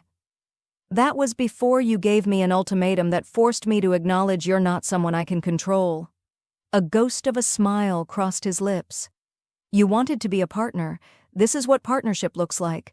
Trust, risk, the terrifying possibility that you'll make choices I can't predict. And if I make the wrong choice, then we both pay the price. The weight of that settled over her. This wasn't just about her freedom anymore. It was about his entire organization, his future, possibly his life. When? She asked. Today. Marchese has arranged for you to retrieve research notes from your university lab. Agent Reyes will be there. He's been watching the location, waiting for you to surface. Serafino's jaw tightened. You'll have 2 hours. If you're not back by then, I'm coming for you. With guns blazing? If necessary. That would somewhat defeat the purpose of handling this legitimately. Lily. His voice was serious now, all trace of humor gone. If they try to hold you, if they threaten you, if you feel unsafe for even a moment, you call me. Immediately. I don't care about consequences or exposure. I will get you out. The fierce protectiveness in his voice made something warm unfurl in her chest. I'll be fine. You don't know that. Neither do you, but you're trusting me anyway. She reached out, her hand finding his. That's what makes this different from captivity. His fingers closed around hers, holding on like she was the only solid thing in a tilting world. The university felt like visiting a past life. Lily walked through familiar hallways wearing clothes that cost more than a semester's tuition, accompanied by Matteo, who waited in the car with instructions to observe and report any federal presence. She had 2 hours, a burner phone in her pocket, and a recording device that Marchese had assured her was completely legal as long as she was party to the conversation. The conservation lab was exactly as she'd left it, slightly chaotic, smelling of old paper and preservation chemicals, her workspace still cluttered with the manuscript she'd been restoring before her life had imploded. She'd been there for maybe 10 minutes, actually collecting notes because the cover story needed to be legitimate, when she heard footsteps in the hallway. Agent Reyes was younger than she'd expected, mid-30s, sharp suit, tired eyes that suggested he'd been working this case hard. He appeared in the doorway with the casual confidence of someone who had every legal right to be there. Lily Summers, he said, not a question. I'm Special Agent Marco Reyes, FBI. I'd like to talk to you about your recent whereabouts. Lily's heart hammered, but she kept her voice steady. I'm sorry, do I need to talk to you? Am I under arrest? No, but your friend Mia Chen filed a missing person report. We've been concerned about you. As you can see, I'm not missing. I've been working a private consulting contract in Europe. I sent Mia several texts explaining the situation. texts that were uncharacteristically brief. Reyes stepped into the lab, his eyes scanning the space with professional assessment. Mia says they didn't sound like you, that you would never take a position without telling her in detail, that something felt wrong. Mia worries. It's sweet but unnecessary. Is it? He moved closer, his voice softening into something that might have been concern. Because from where I'm standing, a young woman with no criminal connections suddenly disappears, sends suspicious texts, and then reappears looking, forgive me, significantly more expensive than a graduate student stipend would allow. Lily glanced down at her clothes, cashmere and designer labels she couldn't have afforded in a lifetime. The consulting position paid well. What company? I signed an NDA, very strict confidentiality agreements. Convenient. Reyes pulled out his phone, showed her a photo. This was taken 4 nights ago at a charity gala in the city. That's you, isn't it? With Serafino Greco. The photo showed them on the dance floor, his hand on her waist, her face tilted up toward his. It was intimate, undeniable, and completely incriminating. I attended a social function, Lily said carefully. That's not illegal. Serafino Greco is a person of interest in multiple federal investigations, organized crime, money laundering, racketeering. He's not someone an innocent graduate student accidentally meets at a party. Maybe I'm not as innocent as you think. Reyes's expression sharpened. Are you telling me you're involved in criminal activity? I'm telling you that my personal life is none of your business, unless you're charging me with something. Lily met his eyes. Am I being charged with anything, Agent Reyes? Not yet. But if you're being coerced, if Greco has threatened you or forced you into any situation against your will, we can protect you. I don't need protection. The words came out fiercer than she intended. I made choices. Maybe they're not choices you'd make, but they're mine. I'm an adult, I'm not in danger, and I haven't committed any crimes. You're sure about that? Reyes leaned against her workstation. Because associating with known criminals, failing to report crimes you may have witnessed, lying to federal agents, those are all things that could become charges very quickly. Lily felt a flash of genuine anger. Is that a threat? It's a reality check. His voice softened again. Lily, I've seen this pattern before. Women who get involved with men like Greco. They think it's exciting, romantic, different from their normal lives, and then one day they're in too deep.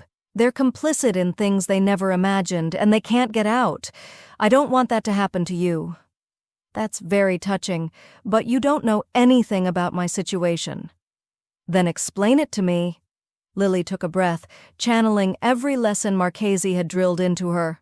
I'm a private citizen. I'm not under arrest. I haven't been subpoenaed, and unless you have a warrant or are charging me with something specific, this conversation is voluntary, which means I can end it whenever I want. Reyes's expression tightened.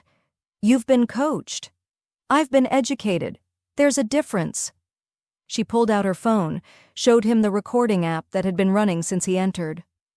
I'm also documenting this conversation, which is completely legal in this state since I'm a party to it.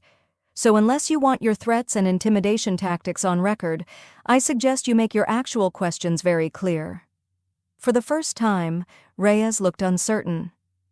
This isn't how innocent people behave. This is how people who understand their rights behave. Lily moved toward the door. Now, I have work to do. If you want to speak to me again, you can contact my attorney, Antonio Marchese. I'm sure you know the name. She walked out before he could respond. Her legs shaking but her pace steady. Matteo fell into step beside her in the hallway, his presence solid and reassuring. Well? He asked quietly. I think I just made an FBI agent very unhappy. Good. The boss will be pleased. Serafino was waiting when she returned, not in his office, but in the entrance hall, like he'd been pacing there for the entire 2 hours. You're early, he said, and the relief in his voice was palpable. I'm efficient. Lily held up her phone. Also, I have the entire conversation recorded. including Agent Reyes making several statements that Marchese will probably find very useful. Serafino stared at her. "You recorded it? You hired me to solve a Renaissance alchemical puzzle? Did you think I couldn't handle basic evidence gathering?" She moved past him toward the office. "Come on. You need to hear this." They listened to the recording together, Serafino, Marchese via speakerphone, and two other lawyers whose names Lily didn't catch. When it finished, Marchese let out a low whistle. "This is good," he said. "This is very good. Agent Reyes overstepped significantly.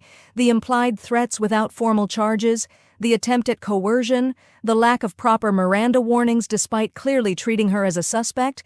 We can use this." "How?" Serafino asked. "We file a formal complaint about the investigation's conduct. We demonstrate that Miss Summers is being harassed, not protected.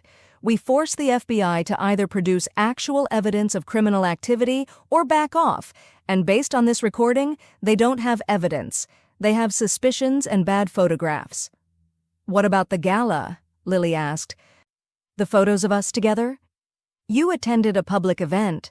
That's not a crime. Yes, Mr. Greco is a person of interest in various investigations, but being seen with him isn't proof of criminal involvement."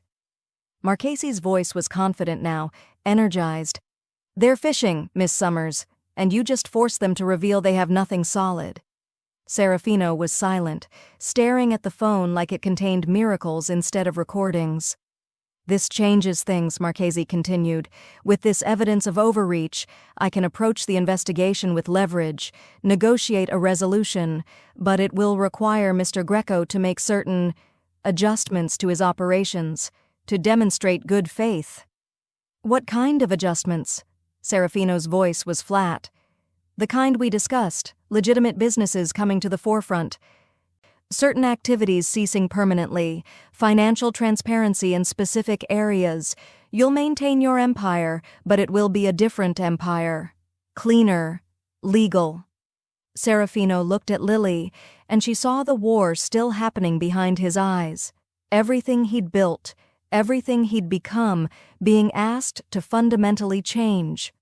"Do it," he said finally. "Mr. Greco, I need to be clear about what this means." "I said do it, Antonio." Serafino's voice was firm. "Whatever it takes, whatever I have to sacrifice, arrange it." After the lawyers disconnected, they sat in silence. Lily watched Serafino process what he'd just agreed to, the dismantling of parts of his organization, the exposure of others, the fundamental shift in power dynamics that would ripple through his world. "You're quiet," she said finally. "I'm realizing that you just did in 2 hours what I couldn't do in 15 years. He looked at her, and his expression was unguarded in a way she'd never seen. "You fought a battle without firing a single shot. You protected both of us using nothing but intelligence and courage. And a recording app." "And a recording app," he agreed, almost smiling. "You're extraordinary, Lily Summers. Do you know that? I'm just a grad student who got kidnapped." "No." He stood, moving to where she sat, kneeling down so they were eye level. "You're the woman who forced me to choose between the empire I inherited and the future I never knew I wanted. And I'm choosing you. Whatever it costs, however it changes me, I'm choosing you."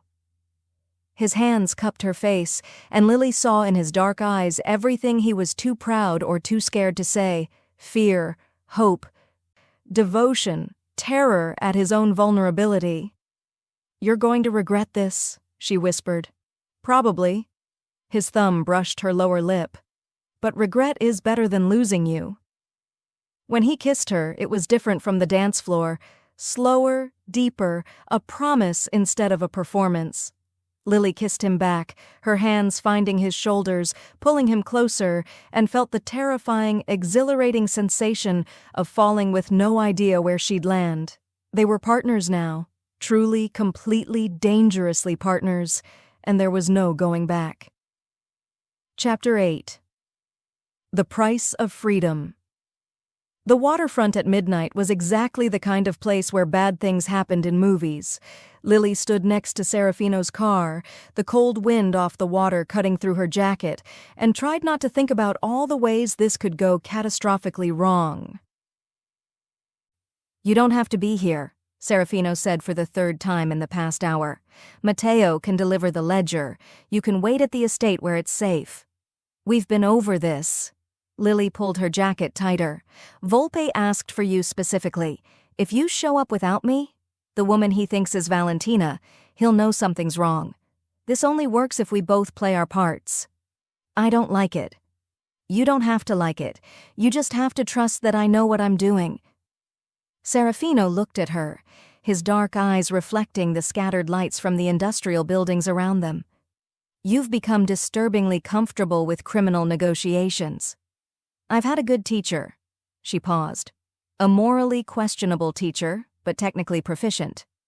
Despite the tension, his lips curved slightly. "You're making jokes." "That means you're terrified." "I contain multitudes." He reached out, his hand finding hers in the darkness. "If anything goes wrong, I run. You've told me approximately 50 times. I need to hear you say you understand. If Volpe brings more men than expected, if he tries anything, if the situation deteriorates in any way, you run to Matteo. He'll get you out." "And leave you?" "Yes." His voice was firm. "This is not negotiable, Lily. You are not sacrificing yourself for a ledger or for me. That's an order." "You can't order me around anymore. We're partners, remember? Partners who have hierarchies in life-threatening situations." His hand tightened on hers. "Promise me." Lily looked at their joined hands, then back up at his face, at the fear he was trying so hard to control. "I promise, but only if you promise the same. No heroics. No unnecessary risks. We do this smart, not brave." "Agreed." Headlights appeared in the distance, moving slowly along the waterfront road. Serafino's entire body tensed, his free hand moving subtly toward the weapon she knew he carried. "That's them," he said quietly. "Stay behind me. Let me handle the initial exchange." The car, a black SUV that looked like every villain's vehicle in every crime movie, pulled to a stop 20 feet away. The engine cut off. For a long moment, nothing happened. Then the doors opened. Marco Volpe emerged first, and Lily recognized him from the intelligence photos Serafino had shown her. Mid-40s, expensively dressed, with the kind of face that might have been handsome if it wasn't currently twisted with barely controlled fury. 3 men flanked him, large, armed, professional. More than Serafino had predicted. "Greco," Volpe called out, his voice carrying across the empty space between them. "You brought my fiancé to our meeting. How considerate."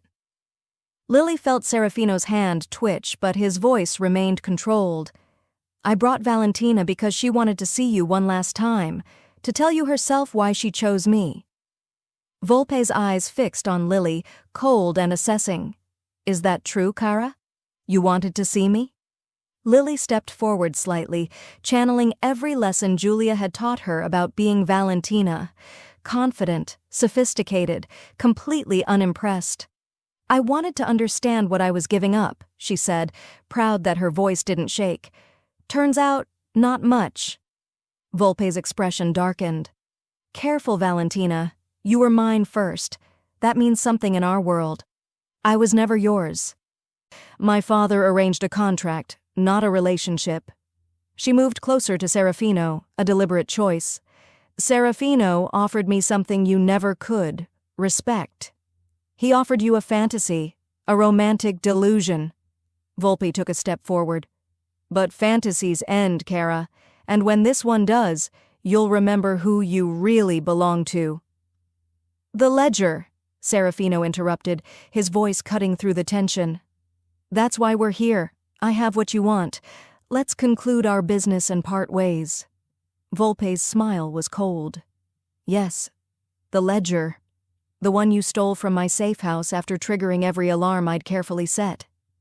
He gestured, and one of his men produced a tablet showing security footage. "Did you really think I wouldn't know?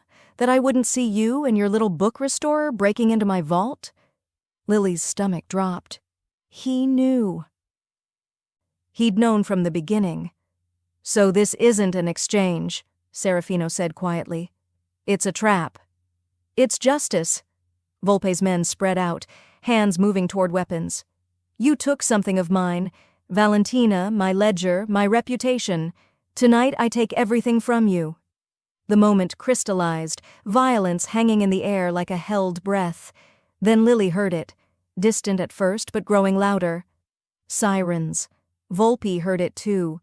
His expression shifted from triumph to confusion to dawning fury. What did you do? He hissed. I made a phone call, Lily said, pulling out her phone to show the screen. A call log showing a number she'd dialed exactly 30 minutes ago. To the Financial Crimes Division of the NYPD. You see that ledger you're so desperate to retrieve? It contains detailed records of money laundering, tax evasion, and fraud. All very illegal, all with your name attached. I also may have sent copies to the FBI, the IRS, and a particularly ambitious assistant district attorney who's been looking for a career-making case. She smiled, and it felt dangerous. You wanted your ledger back, Marco? Congratulations. The authorities are very interested in discussing it with you. Police cars flooded the waterfront, lights strobing red and blue across the pavement. Volpe's men froze, caught between fight and flight, ultimately choosing neither as officers emerged with weapons drawn. Marco Volpe, a voice called through a megaphone. You're under arrest. Put your hands where we can see them. Volpe stared at Lily with pure hatred. You think this changes anything? You think legal charges stop men like me? No, Lily said. But they slow you down long enough for the rest to catch up. Your associates, your partners, everyone who's been waiting for you to show weakness. They'll see you in handcuffs and realize you're not untouchable anymore. Serafino's hand found her back, steady and grounding. Officers moved in, and Volpe's men surrendered without resistance. Volpe himself was last, allowing the handcuffs with the kind of cold dignity that suggested he was already planning his next move. As they led him away, he looked back at Lily. You're not Valentina, he said quietly. I don't know who you are, but you're not her. And when I get out, you won't, Lily interrupted. That ledger is remarkably detailed. You'll be lucky if you see daylight before you're 70. They watched until the police cars disappeared, taking Volpe and his men with them. The waterfront fell quiet again, just the sound of water lapping against old pilings and the distant hum of the city. You had me bring the ledger to a police sting, Serafino said finally. Yes. Without telling me.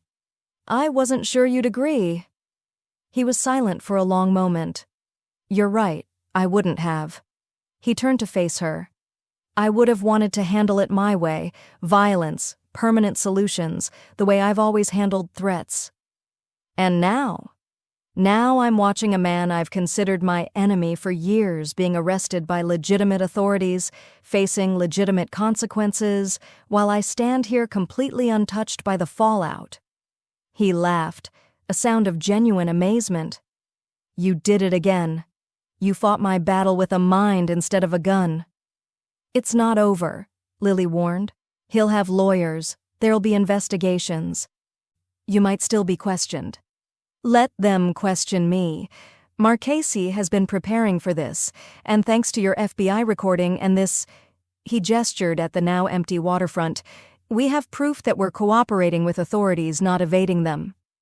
Matteo approached from where he'd been strategically positioned. Boss, we should leave before they decide to question us after all. Agreed. Serafino kept his hand on Lily's back as they moved toward the car. Lily, in the car. We'll debrief at the estate.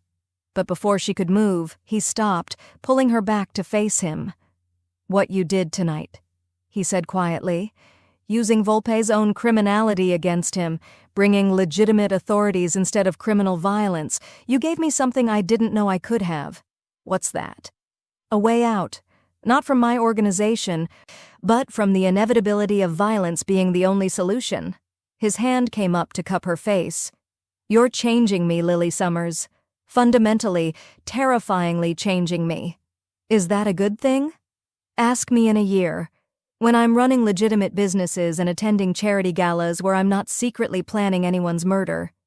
He smiled, and it was real, vulnerable, almost young. You're either saving me or destroying everything I've built, possibly both. Partners in chaos, Lily said. Partners in evolution. He kissed her forehead, gentle and reverent. Let's go home. Back at the estate, Lily stood at the window of her rooms. Except they didn't feel like a cage anymore. They felt like a choice. Serafino found her there an hour later, appearing in the doorway with 2 glasses of wine and an expression that suggested he'd been thinking as hard as she had. Marchese called, he said, offering her a glass. The FBI is closing their investigation. Agent Reyes has been reprimanded for overreach, and with Volpe's arrest, the pressure on my organization has shifted. Shifted how? Toward legitimacy. Apparently, being the person who helped bring down a major criminal enterprise earns a certain amount of goodwill, even if everyone suspects my motivations were personal rather than civic-minded. Were they? Personal? He moved to stand beside her at the window. I told Volpe arrested because his obsession with revenge made him sloppy, because his need to possess you, to possess Valentina, blinded him to the larger game. He paused. But honestly? I wanted him gone because he threatened you, because every moment he was free was a moment you were in danger. So yes, Lily, it was personal. They stood in silence, looking out at the estate grounds lit by subtle landscape lighting. What happens now? Lily asked quietly. Now we figure out what our partnership looks like when it's not defined by crisis. He turned to face her. You've fulfilled your month. Actually, you've exceeded every expectation I had. The FBI investigation is resolved. Volpe is neutralized. You're free to leave if you want. The words hung between them, heavy with everything unsaid. And if I don't want to leave? Then we figure out what comes next, together, as equals, as partners. His voice dropped lower. As whatever we're becoming that doesn't have a name yet. Lily looked at him, at this dangerous, complicated, surprisingly vulnerable man who'd kidnapped her and then let her change him. I have conditions, she said. Of course you do. The legitimate business transformation isn't optional, it's mandatory. I'm not spending my life waiting for violence to catch up with us. Agreed. Marchese is already implementing changes. And I need freedom. Real freedom. Not surveillance disguised as protection. You'll have it, though I reserve the right to worry. And, she took a breath, I need to know this is real. Not Stockholm Syndrome, not proximity, not just chemistry born from shared trauma. Serafino set down his wineglass and took both her hands in his. Lily, you've had a dozen opportunities to leave, to turn me in, to use information against me.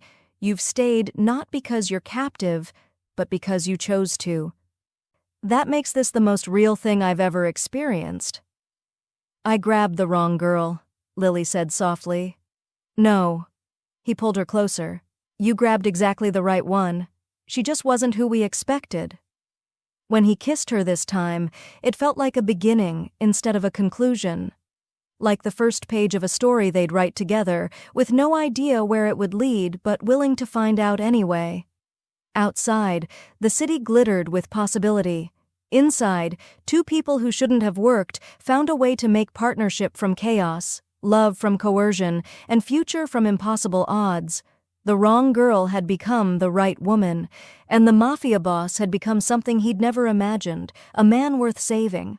Lily stood in the transformed warehouse that now housed the Greco-Cultural Heritage Foundation, 4 floors of meticulously restored space in a rapidly gentrifying neighborhood. What had once stored Serafino's questionable imports now contained climate-controlled vaults, state-of-the-art restoration labs, and a team of 12 conservators, 3 archivists, and rotating graduate students who looked at Lily with reverence. As Dr. Summers, she had become everything she'd dreamed of academically and more. When graduate student Maya approached nervously about a damaged 16th-century herbal, Lily didn't just approve the restoration, she invited Maya to lead the project. "Someone gave me a chance once when I was a terrified grad student," Lily explained. "I'm just paying it forward." Serafino, watching from her office doorway in his perfectly tailored suit, observed, "You're good at this. The mentoring, the leadership, all the things you claimed you'd be terrible at." Over 2 years, he had carefully cultivated a new reputation as a reformed businessman focused on cultural preservation, though the truth remained more complicated. He brought news from the board meeting, funding secured for expansion, and more significantly, the Metropolitan Museum wanted to partner with them, specifically requesting Lily as lead conservator. Her former employer, who probably still had AWOL grad student next to her name, now recognized her as one of the premier manuscript conservators in the country. "That's everything I ever wanted academically," Lily said, stunned. "You've built something extraordinary here," Serafino replied. "This is your empire." "Our empire," she corrected. "Partnership, remember?" They had fallen into rhythms over 2 years, patterns that felt almost domestic despite their strange beginning. Lily kept her city apartment for appearances, but spent most nights at the estate. They built something that increasingly looked like a life. That evening, Serafino took her to the foundation's main vault, dismissing even security. In the climate-controlled basement, surrounded by their most valuable acquisitions, he led her to his personal collection and pulled out a familiar leather-bound volume. Volpe's ledger. "You kept it," Lily said.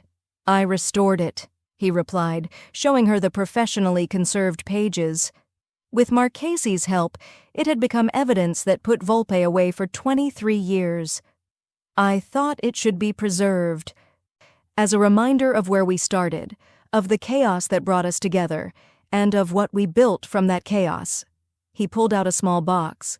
"Before you panic," he said, vulnerability evident in his voice, "I need to say something. 2 years ago, I kidnapped you because my men grabbed the wrong girl. I kept you because I was arrogant enough to think I could control the situation. You spent 2 years proving that control was an illusion. You changed me. Fundamentally, permanently. You forced me to evolve or lose you, and I chose evolution because losing you was unthinkable." The box contained a stunning emerald ring surrounded by diamonds, her birthstone, designed specifically for her. But then he pulled out something else, a key on a silver chain. "This is the real proposal," he said, holding up the master key to the vault. "Equal access, equal authority, equal partnership in every sense. I'm not asking you to belong to me, Lily. I'm asking you to build a life with me where we belong to each other, entirely, completely, on terms we define together." Through tears, Lily took the key. "You made me cry with a vault key. That's very on-brand for us." She accepted without hesitation. "We've moved past problematic beginnings into something real, something chosen, something worth keeping." 6 months later, they married in the estate's garden on a perfect spring morning. Mia stood as maid of honor with a knowing smile. Matteo served as best man, nearly silent but possibly approving. Marchese officiated with legal precision that made the ceremony both romantic and contractually sound. Lily wore emerald silk to match her ring. Serafino wore black and watched her like she was the only person in existence. His vows were unconventional. 2 years ago, I made the worst decision of my life. I had you kidnapped because I was arrogant and controlling, but you turned that worst decision into the best thing that ever happened to me. You forced me to evolve. You showed me that intelligence is more powerful than violence, that legitimacy is stronger than control, that partnership beats dominion every single time. You're the right girl, the only girl." Lily responded through tears. "You grabbed the wrong girl. I wasn't Valentina Volpe. I wasn't anyone important. I was just a broke grad student who restored books nobody read. You grabbed the wrong girl, but somehow I ended up exactly where I needed to be. You said I belonged to you, and you were right. But the beauty of it was, you ended up belonging to me too. entirely on my terms. At the reception in the conservatory, surrounded by rare plants and restored manuscripts, Mia cornered Lily. "Are we going to talk about how you married your kidnapper?" "Former kidnapper. He's reformed." Mia smiled. "You look genuinely, stupidly happy. That's all I ever wanted for you. Love is complicated. Sometimes it starts in the worst possible way and becomes something beautiful anyway." Lily stood in the Foundation's main gallery during the opening of their most ambitious exhibition, Transformation Through Time, Botanical Manuscripts from the Renaissance to Modern Day. The gallery overflowed with academics, donors, and journalists appreciating 18 months of meticulous work. She paused before a 15th-century herbal she'd personally restored, one that had been in Volpe's vault, part of the evidence that brought him down.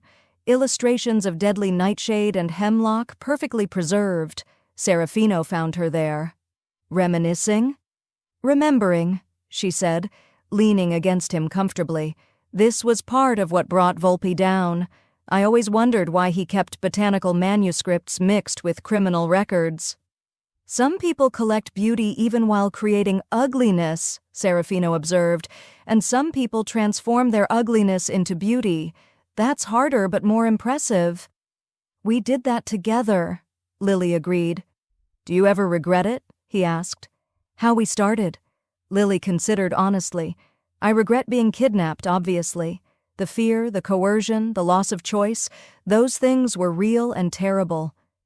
But I don't regret where we ended up. I don't regret choosing you after I had the power to choose. I don't regret building this life together.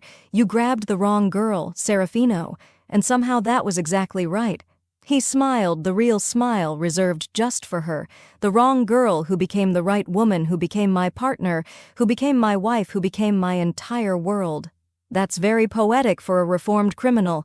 I contain multitudes," he said. "You do," Lily agreed, "and I love every complicated, transformed, evolving one of them." They stood together watching their guests appreciate what they'd built, the internationally recognized foundation, the legitimacy they'd fought for, proof that even the worst beginnings could transform into beautiful endings with enough bravery and willingness to evolve together.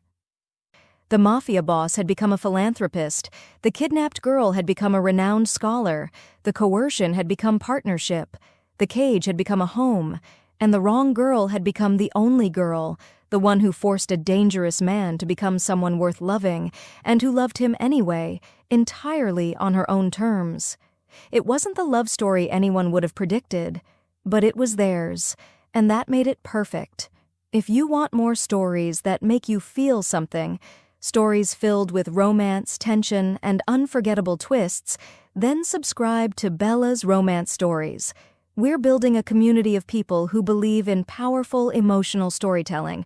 Join us, hit that subscribe button, explore our other videos, and let's keep bringing stories to life. Stories that stay with you long after the screen goes dark. See you in the comments, and tell me your favorite moment from this story.